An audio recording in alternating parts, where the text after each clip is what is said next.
I left South Caicos um, in January. Well, I took up my post here in 1973. I stayed here for 9 months. In 74, I went back to South Caicos. Um, I don't know whether Austin, me and Austin Thomas, we were, when I go to South Caicos, he would come here. So I can't remember.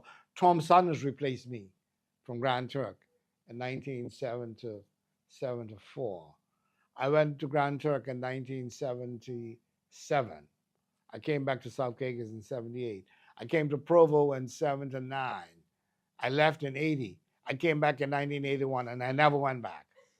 Okay, so, well, South Caicos had become a very important spot for private airplanes. A lot of single engine airplanes were being was being taken from Miami down to Venezuela and Brazil. They had enough. Their fuel tanks were very small, so they would leave Miami. Sometimes they would come. Most of the time they would come direct to South Caicos. At times they'll stop in Exuma. They'll come to South Caicos overnight, and then they would go on to San Juan, and then go down the chain. So we were getting, at the peak, we were getting like over 300 planes a month. That works out to about 10 a day. Okay, that was a lot of traffic coming through. The island became very famous in that regard. One of the things made it famous was that we had such a unique turnaround service. You know, a plane arrived, and within half an hour, less than an hour, they have the fuel on, the customs already cleared the papers, they get the sandwich.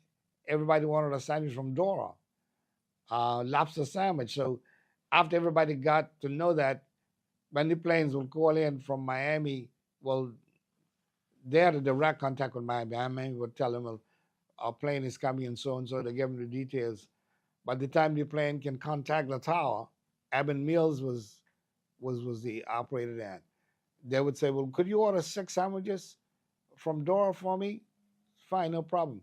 As soon as they land and they clear, they have the sandwich. Then want some more, then they go on. So we had a reputation as being very good. And the other thing also was, in terms of the fuel, Norman Saunders was the company was Caicos Air Services, he and Captain Bruce. They had the franchise from Asso Standard Oil. And South Caicos had the second largest fuel depot in the Bahamas. Nassau, Freeport, then South Caicos. They had over 250,000, the space capacity of 250,000 gallons of fuel. That's a lot for a small island like that. Then you had the yachts. We had yachts about maybe the average sometimes would be about 20 yachts a month coming through from Florida, stopping in South Caicos, getting fuel, overnighting, and going on to Puerto Rico or Venezuela. Okay, so it became the commercial hub for the Turks and Caicos at that particular time. Now, on the other side, in terms of the education, well, there was no hospital there. You had a clinic. There used to be a doctor, but majority of the time there was a trained nurse there. If there was a problem, then you had to go to Grand Turk to get it resolved. So the Seventh Adventists came in 1968 and started a school, the Pearson High School. And the government subsidized it, paid, I think, some of the fees for the children. Not too sure. I know you had to pay it, but the government took it over some years later.